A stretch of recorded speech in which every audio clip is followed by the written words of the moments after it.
The Los Angeles Clippers will be entering this season coming off the high of making the franchise's first conference finals, but also they'll be entering this season off of the lows of not having their best player for who knows how long, maybe all of the season, or at the very least majority of the season, in Kawhi Leonard, who was injured in the playoffs last year.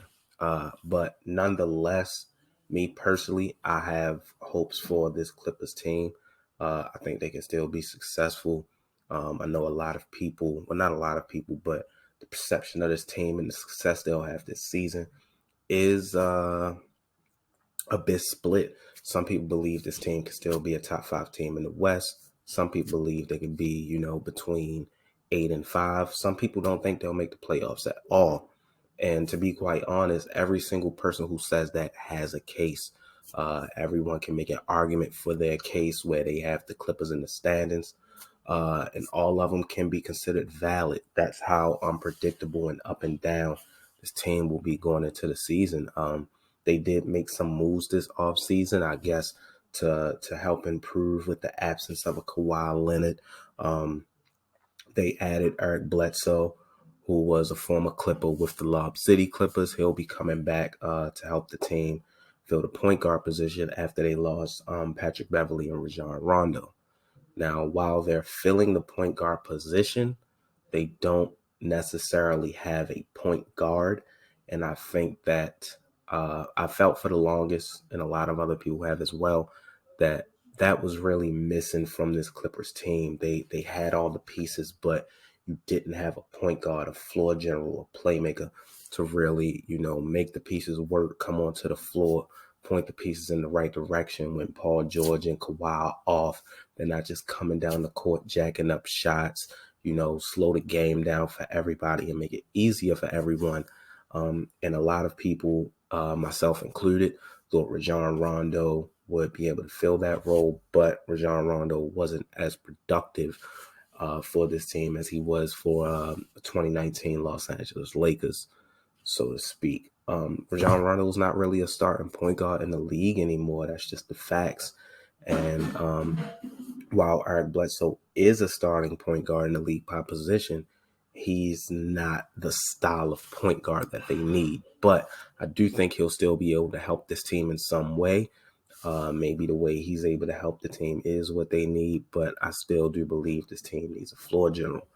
Another player that they added was Justice Winslow, who is capable of some playmaking, but again, it's not a starting caliber player in this league, let alone a point guard, and isn't gonna get the minutes required to fill the position I think they need. In the playoffs last season, they showed hell of an effort against the Utah Jazz in the second round when Kawhi went down for injury. They stepped up. They came back from like a 25-point deficit in the fourth quarter of game. Was it game 7? I believe it was game 7. I could be wrong, or game 6. But to take out the Utah Jazz, I believe it was game 6. But one thing we saw when Kawhi went down was the switch that turned on in Paul George. The switch that turned on in Paul George was the Paul George we saw in Indiana, who we saw one season in OKC where he was MVPG. And we were waiting to see that Paul George again with Kawhi. But I think it showed a lot when there isn't someone else who's don't want to say as ball dominant. I want to say who requires the intentional offense like a Kawhi Leonard. It frees up Paul George to play Paul George's game, and Paul George was much more comfortable. If you notice in Indiana, there were a lot of really good players around Paul George, but none of them were the scorer that Paul George was, the offensive weapon that Paul George were. They all just complimented Paul George. When he went to OKC, obviously Russell Westbrook is a ball-dominant player. He's not off the ball much. That's probably why we didn't see the best of Paul George that we could have in the success of that team. When Kawhi went down, we saw that Paul George come back. He was able to score at an efficient rate. He was able to carry the team, and all the pieces around him just complimented him and complimented him well. That's why I still believe that the Clippers team that we see will still be able to be successful this season. They'll make the playoffs. I'm not sure if Kawhi will return, but they can sleep safe knowing that he will be a Clipper for the long term. He did resign this offseason. I know a lot of people had questions about whether or not Kawhi was going to return to the Clippers. He's just going to jet to another team. He's not happy here. It's not the case. Kawhi signed for the long term. Paul George is signed for the long term. So we can all say that that offseason in 2018 was a success. If the Clippers don't win a championship, it was still a success. You're able to keep Kawhi and Paul George around for the long term. And if they're able to stay around past these contracts, that's even more of a win. You bring in some form of success to a franchise that historically has not seen it. Maybe in this decade, but before this decade, they have not seen it. And I think that actually means something. Obviously, the goal is to win a championship, but if you don't, you can you have pride in saying, hey, we brought success to this franchise. We made this franchise more valuable than it was before. So I think that's a win as well, not just always winning a championship, because only one team can win a championship. Okay, let's face the facts on that. But as far as Kawhi and Paul George as a pairing, I hope that when Kawhi comes back, whether that be the end of this season for the playoffs or next season completely, I hope they can find a way to where Paul George can play his game the way he needs to, the way he played when Kawhi went down in the playoffs, and Kawhi can be Kawhi as well. And I think that's the formula for success for this team. I think maybe, and this is just, this is me literally just having an idea in the middle of the video.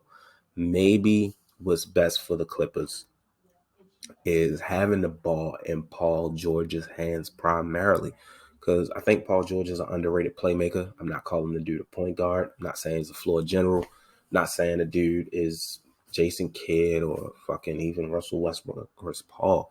What I'm saying is I think it'll better suit the offense and the team if the ball is primarily in Paul George's hands, allowing him to make plays on the court, even for everyone else.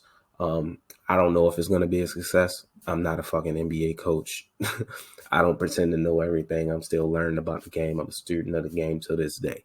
That's just an idea I have. What can they lose from it? Who knows? I think it'll be a great idea. It might work out. And I'm pretty sure Kawhi seems like an unselfish teammate. I'm pretty sure he'll be okay with it. Who knows? But that's just hypothetical. It's probably not something the coach Tyronn Lue was even thinking about. Tyronn Lue is one of the best coaches in the league, a strategist, one of the best, if not the best. We saw that in the playoffs, especially in the first round against the Mavericks and the second round against the Utah Jazz. So I'm pretty sure he can come up with something for this team to fit well. But I still truly believe this team will be in the playoffs, whether it be in the play-in or, a top 5 seed remains to be seen. But I have faith in this Clippers team. I think they're going to be fun to watch. Paul George is personally my MVP sleeper for the season.